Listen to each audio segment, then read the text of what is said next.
Okay mga ka-wild, bali ngayon po ang pupuntahan natin ay yung sinasabi sa atin ng mga tao ay yung merong isang lalaki na sa gabi ayon sa kanila nag-aalulong.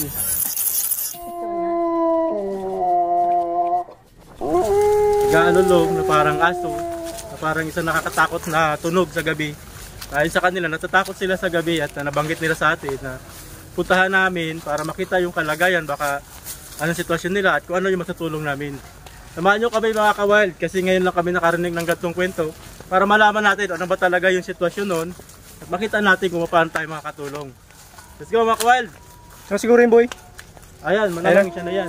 Manarang siya na yan. Tara. Malapit tayo mga ka-wild. Bali, umaan tayo sa medyo maliit na nadaan. Punta sa kanilang bahay.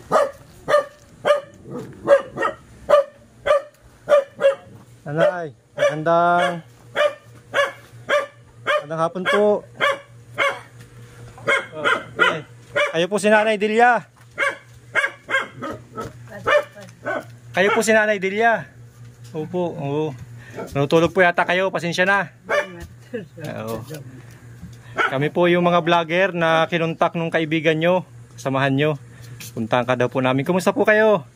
Pwede pong tumuloy. Uy. Si Nanay Delia. Siya naman po ang anak nyo. Disabled. Disabled. Hindi makakapag-eskwela. Hindi po siya kami nga po pala yung mga vlogger. Ano po? Ate Dalia. Dalia po yung pangalan nyo. Ano? Hindi. Bali, may nakapagsabi kasi sa amin na pasyalan namin kayo para matingnan yung kalagayan nyo. Yun. Salamat naman. Ang kwento nila ay sa kanila, lagi daw kayong sumasayaw. Basta itong kako, magsasak. Opo. Mga ilang taon na? Basta itong ako katangas, baka 5. 5 taon na po. 5 taon na po kayong ganyan. Yung Pero parang... hindi sila gato ka, abe. Opo. Yung ako mga alam. So, ibig sabihin po, noong panahon, hindi po kayo ganyan. Kung sakali pong subukan yung tumigil, sige daw po, huwag niyo kayong gagalaw. Yung ganyan. O pwede pong hindi gagalaw. Hawak lang po kayo. Pwede pong hindi gagalaw. Talaga pong hindi kayang pigilan. Ayun. May sama So maghapon po kayong ganyan, Ate Dalia. Okay lang, Di- kaya ba ako din mo. Pag nakahiga, hindi po ganyan. So pag nakaupo kayo, nakatayo, ganyan po. Ayun. Ay, sarap pa. Pwede po magtanong, nagpasuri na po kayo. Hindi po ngayon. Sa doktor po, nagpa-check up na kayo. Noong per diet ang sabi. Ano daw po? Parkinson. Parkinson. Sa bagay. Opo. Parkinson. Ang Opo, nagpasuri na kayo na opo. Kasi po, nagpa akong gamot at ang gamot. may bahagi po kasi yan, napanood ko po yan minsan. May bahagi po sa utak natin na hindi po nakokontrol. Na nagdidikta po sa katawan natin na kumilos. Ayan. Dahil sabi sa akin, di ba dati Binigyan po kayo ng gamot. sa akin, bigyan ko ng resita, inabot ng 8,000. Magkano po, ilan? 8,000. 8,000 po inabot ng reseta na gamot. Kamusta po nung mainom po ninyo? Hindi ko lang ubas at di naman ko kabiling maigi. Hindi niyo po nakompleto. So magkano po ang pero sa tingin niyo po, pag umiinom po kayo, gumaganda?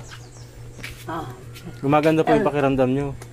Paano po yung pagsaing niyo, pagluto? Nakapagluto pa po kayo? Hindi na, hindi po kaya magluto. Pero ano po yung pakiramdam niyo sa maghapon? Napapagod po kayo ng gusto?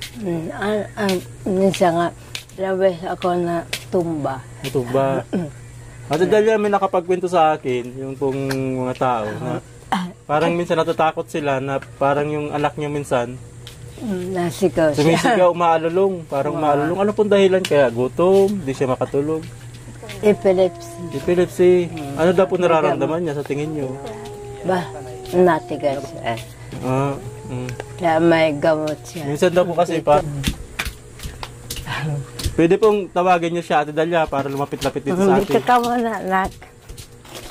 Boy, taka mo na dito. Dali. Ito.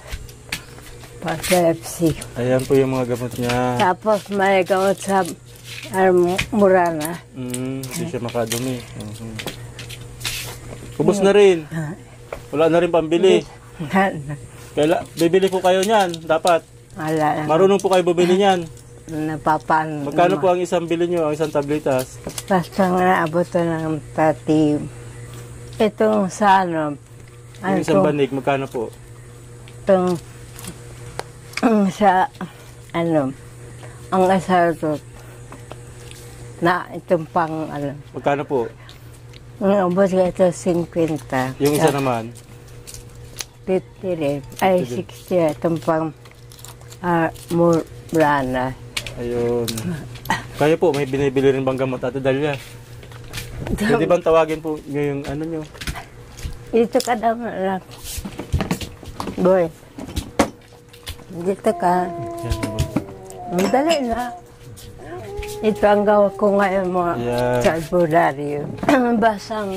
Nanay, Ate Dalia, nabanggit mo kanina kapag natutulog kayo, hindi tumitigil na kayo. Di ang basang napipugan-pugang konti. Basta. Dito ka, anak. Ganyan. Hangga pa rin. Talagang ganun pa din. Paano po pagtulog na kayo? Pagtulog na, pang naan naman konti. Natigil na po. Natigil na. Pagtulog na, hindi ko lang. Subukan nyo na po pumikit. Pumikit. Pikit po kayo, pikit. Minsan na yung ano. Dumadandahan na siya pag pikit. Parang naan naman konti yung ako. Ibig sabihin, pag kumakalma ang... Halika na po. Dito ka, boy. Wag na po, wag na po. Ay, okay na po. Okay na po si ano. Ano pong pangalan ng anak niyo, Ate Dalia? Rodel. Rodel. Ngayon po, Ate Dalia, napansin ko po, ubos na yung gamot ng anak niyo. Tapos mayroon po ba kayong gustong bilihin? Ano po mga kailangan niyo na kailangan niyo mabili?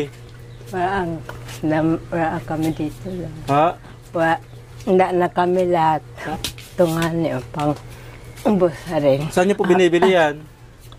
Bularyo. Albularyo. Malayo pa pong binibilihan. Napakali. Magkano po isang bili niyo po niyan? Magkano po isa niyan? Basta naabot siya ng 700. 700 po. Nakakatulong naman po. Ito na kundi ilang apa ko dyan sabi yung abudal. Kung hindi naman po Abot nakakatulong, na sayang lang po yung 700 niyo. Abot na ng isang taon. Abot na isang Apas taon. na. Ngayon po, Ate Dalia, ano pa po, bukod po dyan sa gamot na yan, ano pa po ang kailangan nyo? Dahil nga na pang konsumo mag-ina. Pag gusto mo po nyo mag-ina, kaya lang kung hindi na po kayo nakapagluto, kailangan po yung mga pagkain na ano. Eh, mga, ano nga sa, lama ko kahit dilata lang. Kahit dilata. Pag, Ngayon po, Ate Dalia, gusto ko po namin bigyan ng, kumbaga, pangangailangan nyo. Kaya nyo po mamili. nagkakaapa ako. At saka, Iniiwanan nyo po yung anak nyo. Ano nga po pangalan ng anak nyo? Rodel. Rodel, iniiwanan nyo na lang po siya dito. Okay lang po siya. Pagka yung pakete na tiyan ko dyan. Ate Delia, makikita sa akin ng mga tao, natatakot sila kung minsan sa anak nyo. May pumupunta po dito na sinasawa yung anak nyo, wala naman. Daman, kundi na didinig nila. Nadidinig nila. Pada nag-gamo kayo na sa Para kapwa. daw kasi silang nag-aalulog, Oo. na natatakot sila. Kaya parang, kumbaga, gusto nila malaman ano yung nangyayari. Ano po nangyayari po? Nasigaw siya. Sumisigaw po siya. Pag Oo, yung- gumagano. Oo. Ano pong dahilan nun? Epilepsy. Ay, epilepsy. So kapag ka nararamdaman niya yun, sumisigaw po siya. Kaya, nakakapo. So yung mga tao po dyan, minsan daw po kasi madaling araw. So ang dahilan po nung kuminsan wala nang gamot. Wala. Pero kung minsan po ang narinig ko po sa epilepsy, mas madalas umatake kapag gutom. So isa rin po siguro ang dahilan, gutom. Gutom. Mata. Kaya muna.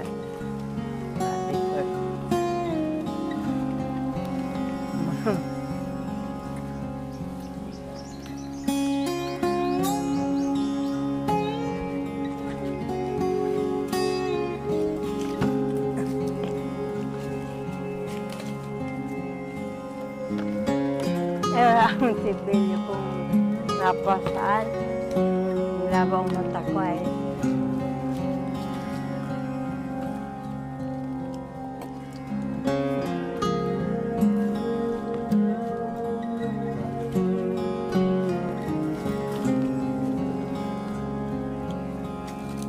Ay, di ko ang kaya sa sibilyo. Kapit din siya, nakalma yung katawan. Patik yan, yung ganda ng patik. Maliit lang na bahagi sa utak niya. Para siyang nagmamalbang siya. Gaya-gaya dati. Yung siya akin sa akin, alala mo, nagbigyan sulat. Yan na, diabot. Sabi ang iba, di daw mag-control. Pero may ghost mo na kayo.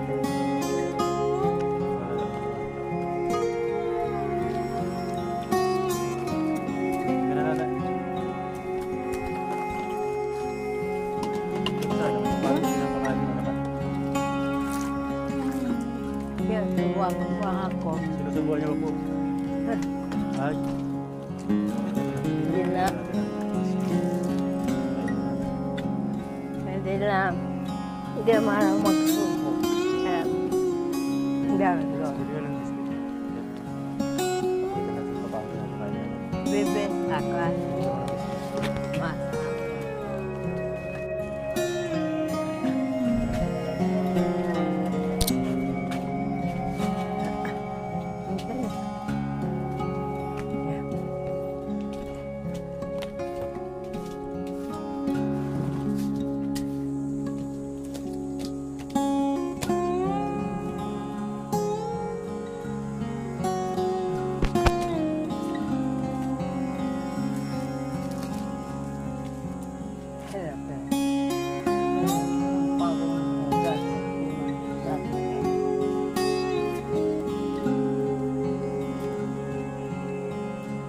Ah, doon yung maisuot.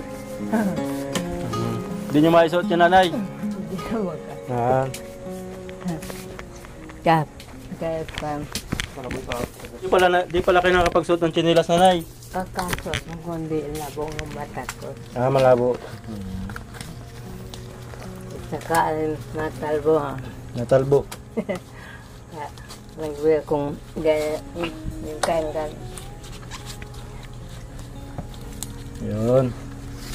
So yun mga kabal, hindi na pala kayang isuot ni ate yung tsinelas niya.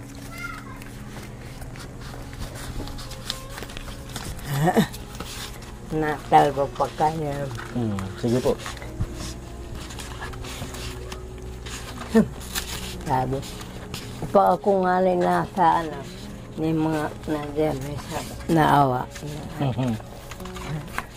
Yun. Kanda po ko yun. So yun mga kabal, hindi madali. Kahit nga ibang tao hindi madaling isuot, lalo na kung siya. Bali, gusto ko po naming bigyan ng nabanggit nyo kanina na wala na kayo kahit na ano po.